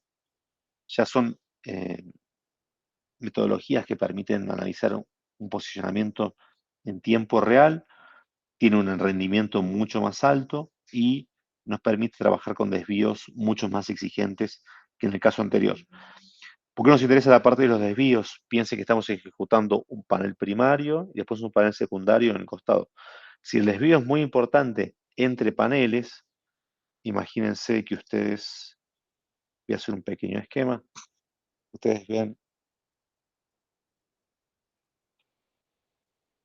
en superficie un panel primario y el panel secundario. Lo que tenemos que buscar garantizar es que en profundidad, imagínense que esto es cota 0, en profundidad no termine sucediendo algo de este estilo, en el cual por la falta de verticalidad pasamos a tener un desfasaje tal que nos puede llevar a una condición de falla por el poco contacto que hay entre estas dos zonas. La falla sería, el contacto es una sola condición de falla que se va a evaluar, o sea, transmisión de esfuerzos de corte entre los paneles, pero también puede ser filtración de agua que no nos permita realizar una excavación de una forma que después requiera utilizar otra intervención, por ejemplo, no sé, que debido a esa infiltración se termine teniendo que ejecutar una pared de jet grouting, no sé, en uno de los lados de forma de poder garantizar la excavación acá. Entonces, garantizar la verticalidad y hacer una estimación de cuál es cuál es la tolerancia que vamos a tener respecto de ese desvío de paneles es algo muy importante que debe considerarse dentro del diseño de esta metodología. ¿Qué limitaciones tenemos? En particular, en el uso de con suelos gruesos sueltos, los lodos requieren el desarenado que estábamos comentando previamente. Para el caso de gravas, vamos a tener que pesar el lodo y cumplir ciertos requisitos respecto del caudal de ingreso y de egreso. Y es posible que se presenten discontinuidades que requieran que se intervengan con la ejecución de hormigón plástico para frenar esa discontinuidad y después seguir con esa excavación. En el caso del hormigón, por una pérdida de material, podemos terminar teniendo sobreanchos respecto a los paneles que estamos diseñando, que eso lamentablemente se van a enterar una vez que empiezan la excavación y va a ser algo que van a tener que demoler. Posiblemente el panel, y este problema también lo teníamos en el caso de los pilotes, se vean contaminados con derrumbes de suelos y nosotros de repente tengamos una sección que no sea la que estamos proyectando. Lo que se puede hacer si se requiere hacer un control es dejar inmerso en la armadura alguna metodología, por ejemplo, tipo cross-hole, que nos permita hacer un ensayo de integridad una vez que esté ejecutado el panel. Bueno, acá algunos temas que ya estuvimos viendo: infiltración a través de juntas y fuga de suelo por esta pérdida de contacto, y flotación de armaduras en el caso en el cual nosotros no estemos alcanzando la profundidad requerida o nos quede parte de lo que es de elemento panel, perdón, elemento, sí, panel de muro colado sin la armadura correspondiente. ¿En qué casos vamos a ver o algunos ejemplos de aplicación de los muros? Uno de los casos que vamos a encontrar es su uso en presas. Las presas es un elemento generalmente lineal con desarrollo importante y nosotros vimos que los muros se podían utilizar como un elemento de impermeabilidad. Entonces, en presas de cierre, en la cual buscamos garantizar la impermeabilidad de una cara respecto aguas abajo, lo que se puede hacer es conectar la presa con una fundación hecha con muros colados. Tanto en el núcleo de arcillas de presas de materiales sueltos, donde si ustedes no están familiarizados con este tipo de presas, lo que se ejecuta en estos taludes tendidos son núcleos de arcilla que garantizan la estanqueidad de un lado, acá tienen el agua, de un lado respecto del otro. Entonces, de forma de poder garantizar la estanqueidad, se hace una llave con muro colado, que es la que estoy queriendo graficar acá. El plinto de la presa CRFD es otro tipo de presa, en el cual en vez de tener el núcleo en el centro, lo que se hace es, se coloca una cara impermeable. Si se puede borrar esto. Voy a borrar esta presa. Borro la parte de lo que sería el núcleo. Entonces, en este tipo de presas RFD, lo que se tiene es una cara impermeable. Ahora vamos a ver una imagen a continuación y un ejemplo en particular ligado a eso. Y en el plinto, que sería el borde de acá abajo, se coloca este muro colado. Fíjense, lo que estamos haciendo es desplazar la solución de la ficha esa a esta zona para darle continuidad a la solución impermeable que estamos aplicando para esa presa en cuestión. Acá tienen dos ejemplos de presas en los cuales se aplicaron estas metodologías, los espesores y los largos en los cuales se desarrolló. Estas dos son presas argentinas. Y ahora les muestro. Fíjense, acá ustedes tienen, para el caso de caracoles, lo que sería la cara que va a ser la de aguas arriba, con la pared esa impermeable, y la construcción del muro colado en la base de esa pared. Veamos ahora el otro ejemplo, que sería ya como elemento para hacer una excavación. Donde ustedes pueden ver, para los que no están familiarizados, Puerto Madero es la zona de edificios de altos a muy altos en Buenos Aires y en general se dispone de superficies importantes. Acá podemos ver un edificio que prácticamente ocupa, sí, digamos, casi una manzana entera. Y se está haciendo esta ejecución con los paneles de forma de abrir esta superficie de trabajo sobre las cuales después se va a hacer todo el planteo del sistema de fundaciones de esa futura torre de Puerto Madero.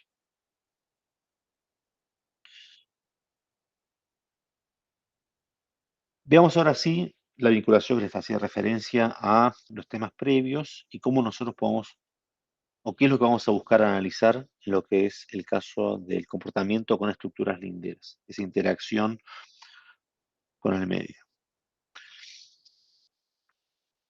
Para conocer la efectividad del sistema o el impacto que vamos a tener, nos interesa mucho poder caracterizar, y esto lo vieron con Lisandro, cuáles son los desplazamientos laterales que vamos a alcanzar.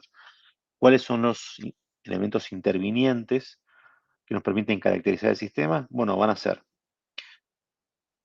la excavación que vamos a realizar en el muro, la ficha, el ancho del muro, que nos va a poder determinar la rigidez a flexión de este muro, y después el sistema de apuntalamiento que vamos a tener. Entonces, los tres elementos principales a la hora de definir ese desplazamiento va a ser la rigidez a flexión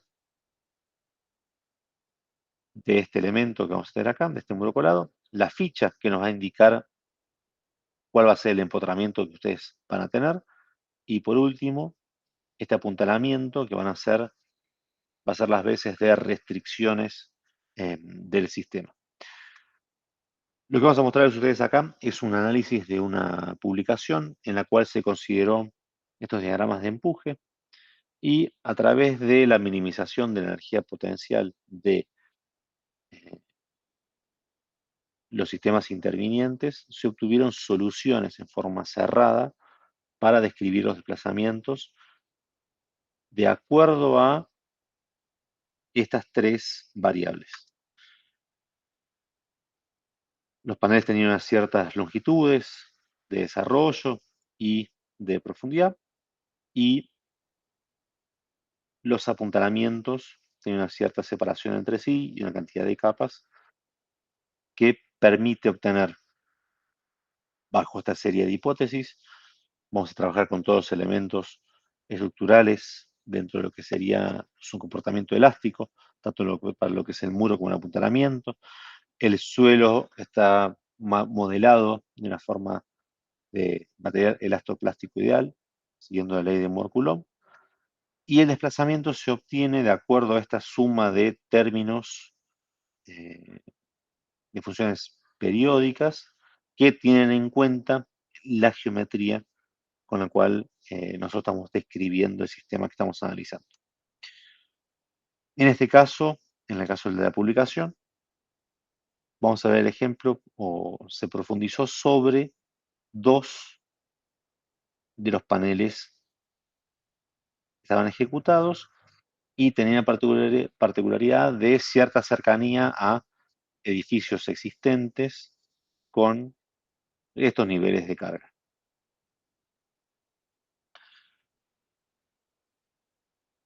Lo que es el muro colado se utilizó a lo largo de todo este perímetro de esta excavación.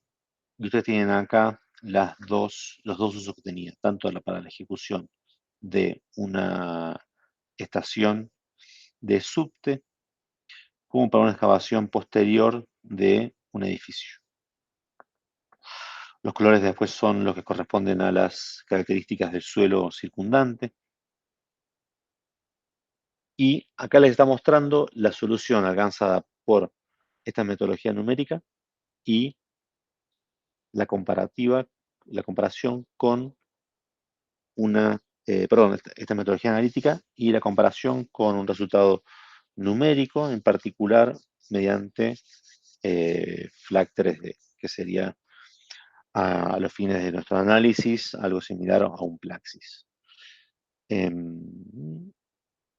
Acá pueden ver ustedes la bondad de la solución analítica a la hora de describir el desplazamiento y, más que todo, no solo la bondad y el buen ajuste que tuvo esta solución, la posibilidad de analizar diferentes configuraciones dentro de los tres aspectos que estamos detallando. Los tres aspectos, les recuerdo, la profundidad de la ficha, la rigidez de los puntales, el apuntalamiento que nosotros pongamos a trabajar, y la rigidez del muro, la rigidez a flexión del elemento muro colado. Fíjense cómo va variando los momentos y los desplazamientos a medida que vamos cambiando, por ejemplo, uno de esos tres parámetros, en este caso, la profundidad de la ficha. Cuanto mayor sea la profundidad, miren ustedes cómo se baja de forma considerable los desplazamientos. Acá va a ser una relación costo-beneficio que habrá que evaluar en función de los desplazamientos tolerables y las distorsiones que se produzcan en las edificaciones vecinas y la influencia que va a tener esto sobre el dimensionado de la sección de hormigón de los paneles.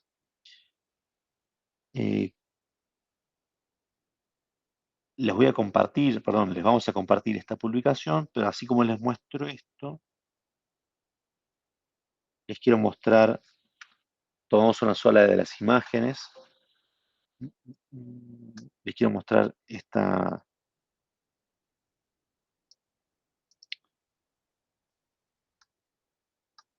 publicación y lo que se ve. Acá está la imagen que estamos tomando, perdón, no es esa la imagen, pues acá están, para una cierta ficha, la influencia de lo que es la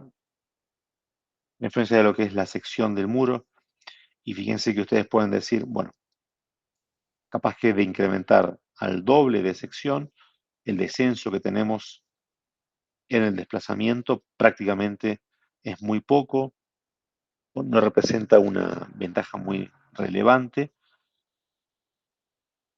Acá pero sí, en lo que es, no representa una ventaja muy relevante en lo que es desplazamiento, pero sí en lo que sería el momento con el cual estamos trabajando.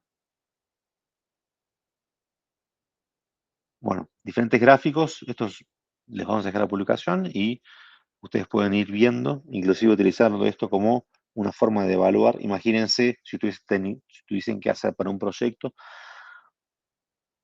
tantas corridas como las que estamos planteando acá, para un modelo numérico, ir cambiando uno y el otro, no tanto por lo que es la moderación. Ustedes una vez que tienen ejecutado, lo vieron con Lisandro recién. Lisandro empezó a variar algún análisis respecto de, ya sea una consulta de ahí, qué pasa si elevas la rigidez, qué pasa si cambias a uno de los parámetros.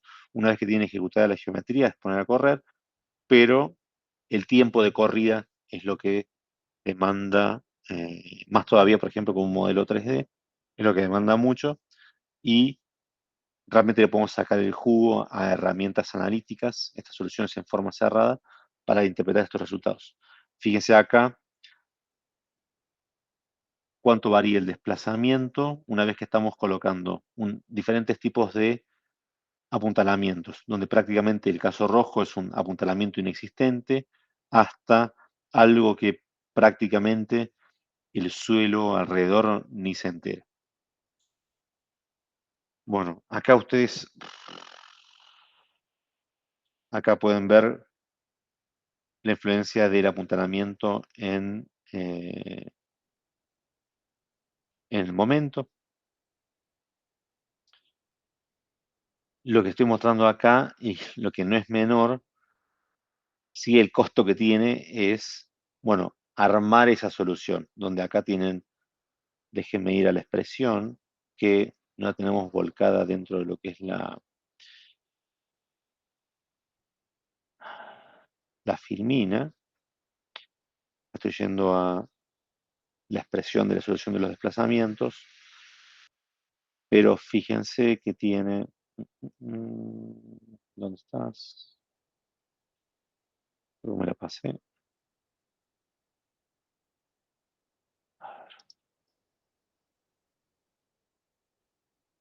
Sí, me la pasé.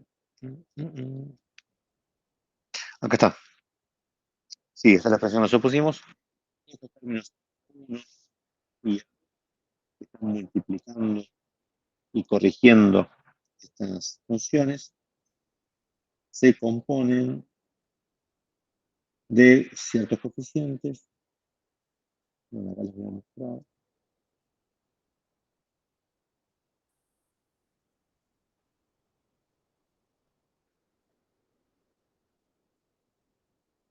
Está A1 y A2, y tiene estos coeficientes desde A1 hasta A22 y B1 hasta B10, que son estos que salen acá.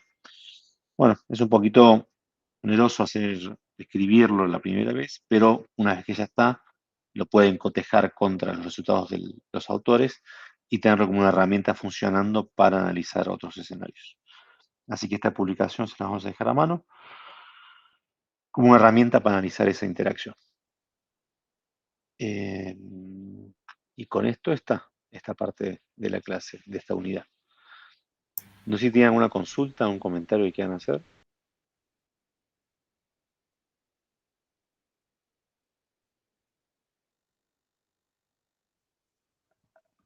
No, por el momento no. Juan, ¿me dejas hacer algún comentario sobre el tema anterior? No sé si quieres cerrar esto. ¿Están?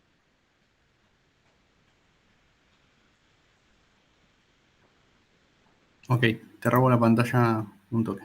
Hola, hola. Hola. Juan, ¿me escuchás?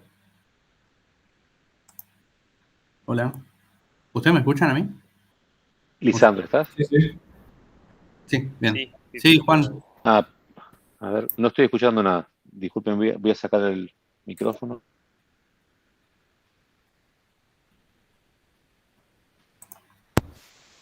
Sí, no, no sé por qué.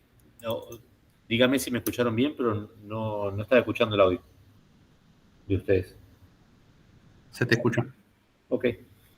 Me pasó igual antes cuando estaba dando la clase de voz, ahora terminé sacando el auricular y estoy escuchando directamente con el audio de la compu. ¿Hubo una consulta que básicamente ignoré si no estaba escuchando? No. Bueno, Te iba a decir que quería hacer un comentario sobre el tema anterior. dale. ¿Querés que vuelva a presentar, a mostrar No, pantalla? no, sobre Plaxis. Ok, La pregunta que había hecho Mariano. dale. Bueno, la cuestión es así. Básicamente consulté con el que realmente sabe, que es Felipe.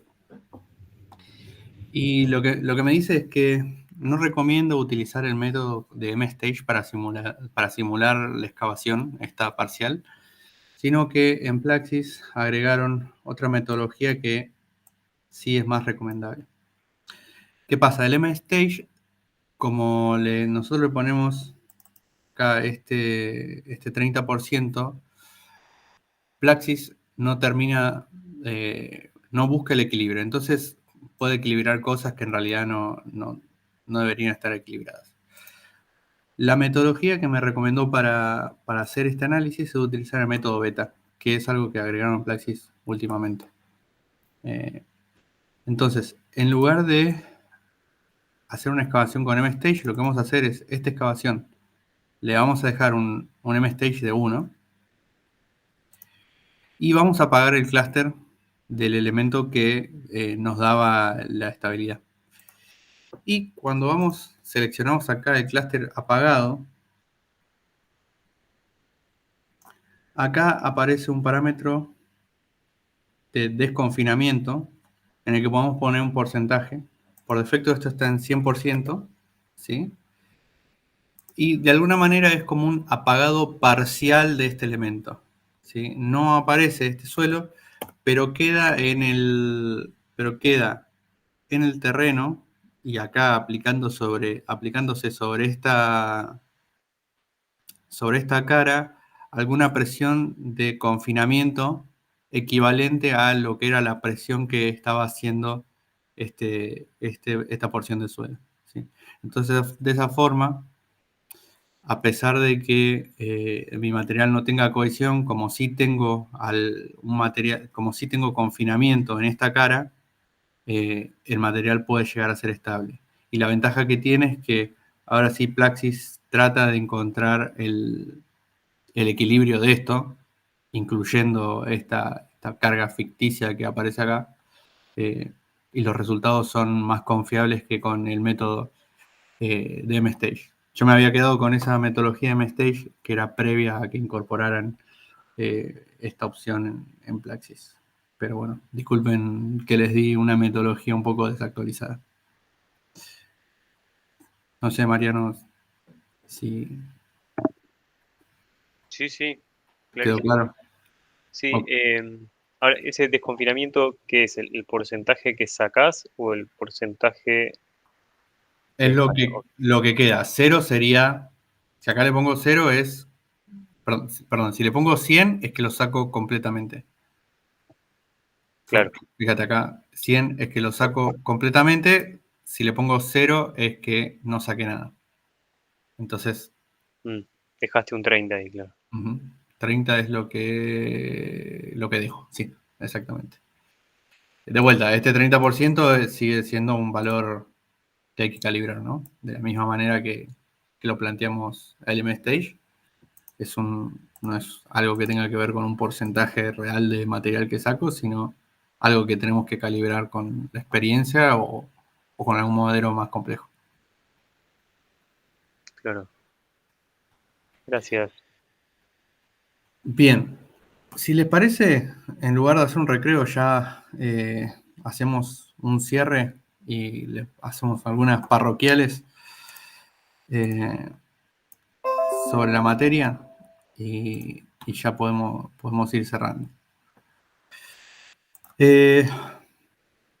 Bien, número 1. Ya tienen disponibles para realizar todos los trabajos prácticos, incluyendo el de excavaciones. El de excavaciones es simplemente hacer una modelación y estimar el daño de una excavación y hacer alguna que otra sensibilidad. Es un TP bastante sencillito. Si siguieron los tutoriales hasta ahora, lo van a poder hacer sin problemas, creo yo. Respecto a el tema de las correcciones en los TP, la mayoría ya entregó el trabajo práctico 3 y ya algunos entregaron el TP 4. Esta semana nos vamos a poner a corregir estos trabajos prácticos. La consulta que les hago a ustedes es si tienen pensado rendir el final de esta materia, o sea, suponiendo que el TP 3 y 4 están bien,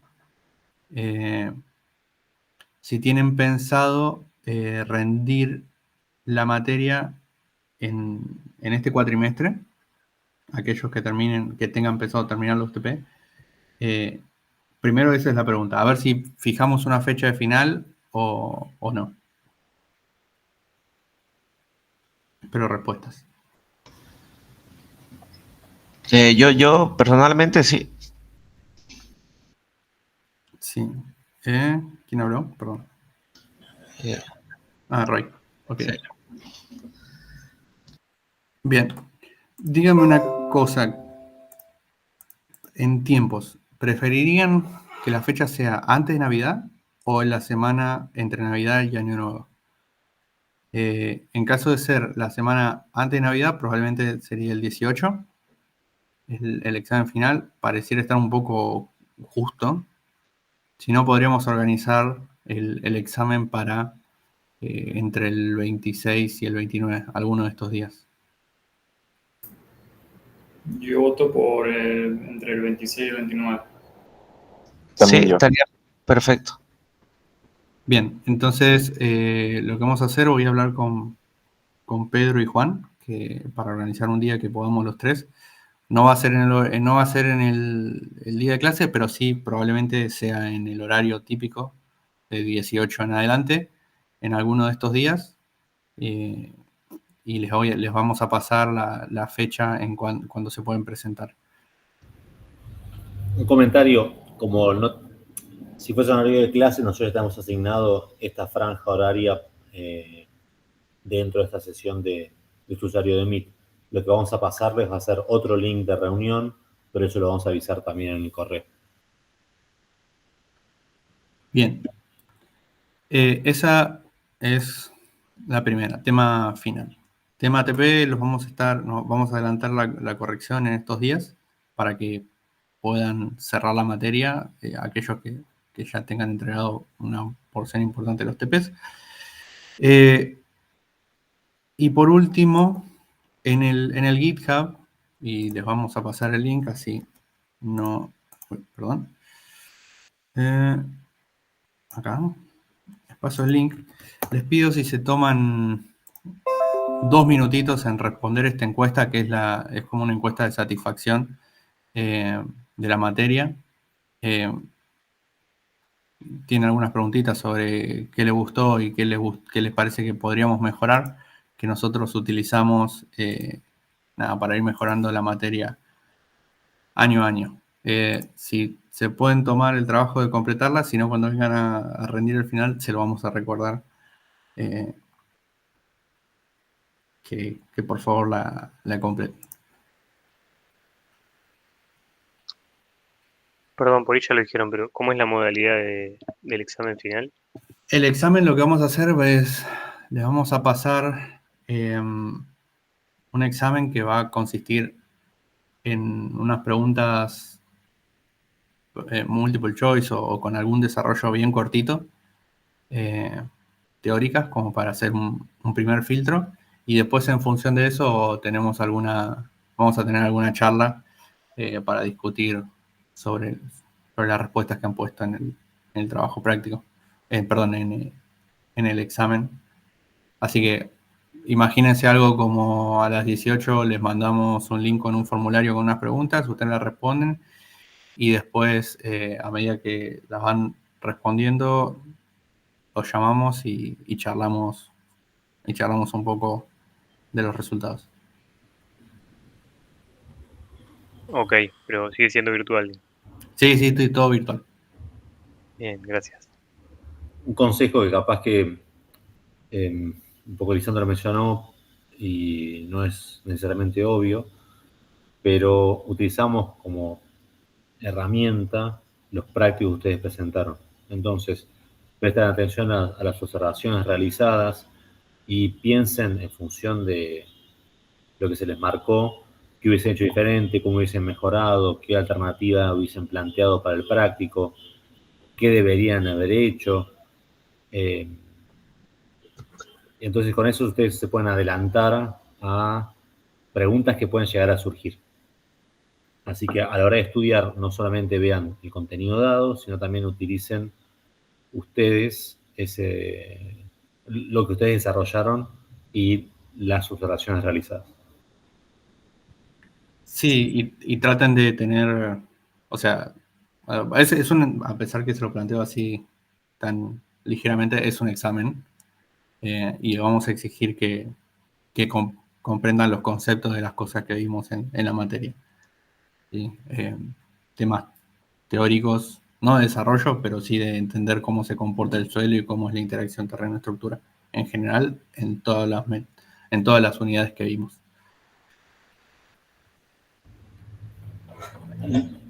No es para que se preocupen, pero sepan que hemos bochado gente de que tuvo que rendir después. Pero básicamente es para decirles que lo tomen en serio, que es un final y que puede ser un posible escenario. No es el más habitual, pero ha sucedido.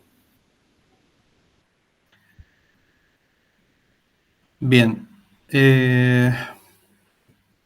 ¿Hay alguna duda o consulta de estos temas administrativos? Creo que estaría todo. Obviamente, no solamente vamos a tener este final ahora en diciembre, vamos a tener también alguna fecha de final por febrero, obviamente a definir, pero nada, como en todas las materias de la facu. Un final en diciembre, un final en febrero, y si no llegan a febrero, bueno, ya se tendrán que, si quieren rendir, van a tener que acoplarse con los exámenes del curso que arranca el cuatrimestre que viene. Bueno. Una consulta, Sí, perdón. De preferencia, la presentación de los TP sería hasta ¿qué fecha? Perdón. y una semana antes del final. O sea, tratar de presentarlo. Antes del 20, ¿no? Aproximadamente. Y sí, la verdad que el 24 y el 25 no tengo planes de estar corrigiendo exámenes, corrigiendo trabajos prácticos. Si me haces el favor de tirarlos un poquito antes. Claro, por supuesto, por supuesto. Solo preguntaba. Sí. Sí, traten de un tiempo lógico antes del final, como para que nos dé el tiempo de corregirlo. Obviamente le vamos a dar prioridad a la gente que. O sea, si me entregan un TP1 a esta altura del partido, no le vamos a dar prioridad. Le vamos a dar prioridad a la gente que esté cerrando la materia. Perfecto. Gracias, Alessandro. Bien. Consulta, ¿sería imposible hacerlo la primera semana de enero? De mi lado, sí, me tomo vacaciones. Sí, eso se complica. Bueno, Te pido disculpas. Tratemos de, si no llegas ahora, tratemos de coordinar para febrero. vale, gracias. Bien. Bueno, creo que podemos dejar de grabar. No sé, Juan, si querés decir algunas palabras de cierre. Yo después me sumo